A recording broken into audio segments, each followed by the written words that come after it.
Praise the Lord everyone. आप सभी को प्रभु यीशु मसीह के जीवित और मधुर नाम में जय मसीह की। और आज के वचन में जाने से पहले हम प्रभु के नाम में प्रार्थना में जाएंगे। मेरे महान दानी परमेश्वर, राजा के राजा, प्रभु के प्रभु, धन्यवाद पिता, आज के दिन के लिए, आज के समय के लिए। पिता परमेश्वर, आज के पवित्र वचन के द्वारा आप हमसे बातें करें और अपने विडंबन को ले। विनती प्रार्थना को मांगते मेरे उद्धार करता प्रभु यीशु मसीह के मीठा मधुर नाम में सुनकर ग्रहण करें, आमीन। कई बार ऐसा होता है हम लोगों के साथ, जैसे कि हम छोटे बच्चों को बाइबल के बारे में सिखाते हैं, तो बाइबल की ऐसी बहुत सी आयतें होती है जो बच्चों के लिए कठिन होती है या फिर हम उनको नहीं एक्सप्लेन कर सकते। तो छोटे बच्चे जो कहते हैं कि हमें we want to listen the whole story about Jesus and Holy Bible, तो हम उनको पूरी बाइबल के बारे में कुछ इस तरीके से बता सकते हैं। यानी द बुक ऑफ जेनेसिस में हम पढ़ते हैं कि परमेश्वर ने सृष्टि की रचना कैसे की। How does God create everything, how does God create us, परमेश्वर ने इंसानों को कैसे बनाया। द फर्स्ट सन, यानी पहले पाप के बारे में हम बता सकते हैं। उसको पाप ना कहकर हम उनको एक गलती बता सकते हैं कि उन्होंने ऐसी क्या गलती की कि परमेश्वर उनसे नाराज़ हो गए, फिर भी परमेश्वर ने उनको नहीं छोड़ा। फिर हम बता सकते हैं कि जो पहले मनुष्य था यानी कि आदम, परमेश्वर ने उसको फिर भी ब्लेस किया, उसको एक बेटा दिया। उसके बाद परमेश्वर ने उसके बेटे को बेटा दिया। फिर परमेश्वर ने उनके पूरे परिवार को ब्लेस किया। उसके बाद जब हम अब्राहम के बारे में पढ़ते हैं, एक दिन परमेश्वर ने ना अब्राहम के विश्वास को परखने के लिए उसके पुत्र को मांगा कि मैं इसके बदले तेरे वंश को आगे बढ़ाऊंगा, मतलब तेरे परिवार को बहुत आगे बढ़ाऊंगा, मैं तुझे बहुत सारी आशीषें दूंगा। तो इब्राहिम मान गया अपने पुत्र को परमेश्वर को देने के लिए। अब हम उनको ये चीज़ डायरेक्ट नहीं बोल सकते कि परमेश्वर ने इब्राहिम के पुत्र इसहाक की बलि मांगी थी, तो हम उनको ये बता सकते हैं कि परमेश्वर ने मांगा था। फिर उसके बाद हम बताते हैं इसहाक के बारे में कि इसहाक अपने पिता से भी प्रेम करता था और वो अपने आत्मिक पिता यानी परमेश्वर से भी प्रेम करता था। परमेश्वर ने उसके लिए जो चुना वो बहुत अच्छा था।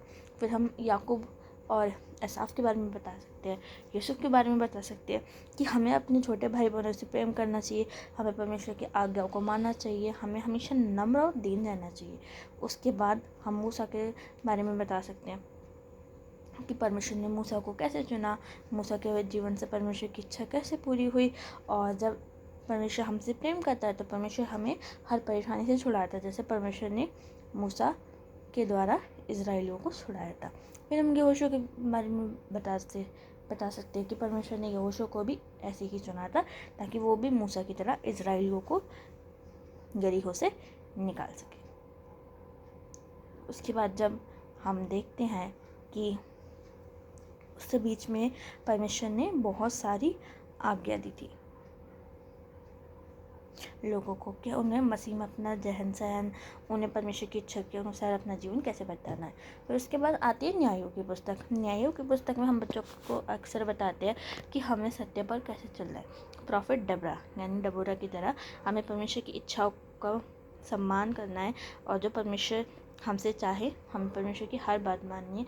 परमेश्वर हमें डबरा की तरह आशीष देगा, परमेश्वर हमें रानी अस्थर की तरह ऊंचा उठाएगा, परमेश्वर हमें राजा दाऊद जैसा आगे बढ़ाएगा, परमेश्वर राजा सुलेमान जैसी ज्ञान बुद्धि देगा, परमेश्वर हमें शामिल जैसा प्रेम करेगा, प्रॉफिट एलिया जैसी हमारी प्रार्थनाओं को सुनेगा।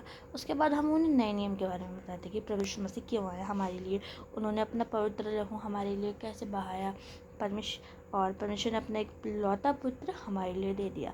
उनको ये जो चीज़ समझाने का सबसे अच्छा एक एग्जाम्पल है यूहन्ना 3:16 कि परमेश्वर ने जगत से ऐसा प्रेम किया कि उसने अपना एक लौता पुत्र दे दिया ताकि जो कोई उसके नाम पर विश्वास करे वह नाश ना हो परंतु अनंत जीवन पाए। सेकेंड थिंग ये कि जब भी हम उनको बाइबल के बारे में एक्सप्लेन करते हैं ना, तो हमें उनको ना एक बात को कम से कम 2 बार रिपीट करनी चाहिए ताकि वो अपने माइंड में उस चीज़ को एनालाइज कर लें। तीसरी चीज़, अक्सर मैं ये चीज़ अपने घर में फॉलो कर रही हूँ। जब से मैंने और मेरे सिबलिंग्स ने बाइबल पढ़ने स्टार्ट किया, हम लोग इन द वीक एक क्विज़ रखते हैं जिससे कि हमारी जो मेमोरीज़ हैं वो शार्प रहती हैं। हमें जो भी हम चीज़ भूलते हैं हम उनको दोबारा पढ़ते हैं, और फिर हम भजन संहिता और नीति वचन के बारे में बताते हैं कि परमेश्वर ने क्या बताया कि हमें सुरक्षा के लिए कैसे प्रार्थना करनी है, संकट के समय कैसे प्रार्थना करनी है। हम छोटे बच्चों को अय्यूब का एग्जाम्पल ले सकते हैं। हमें परमेश्वर पर सदा सर्वदा विश्वास करना चाहिए, परमेश्वर की आज्ञा को मानना चाहिए।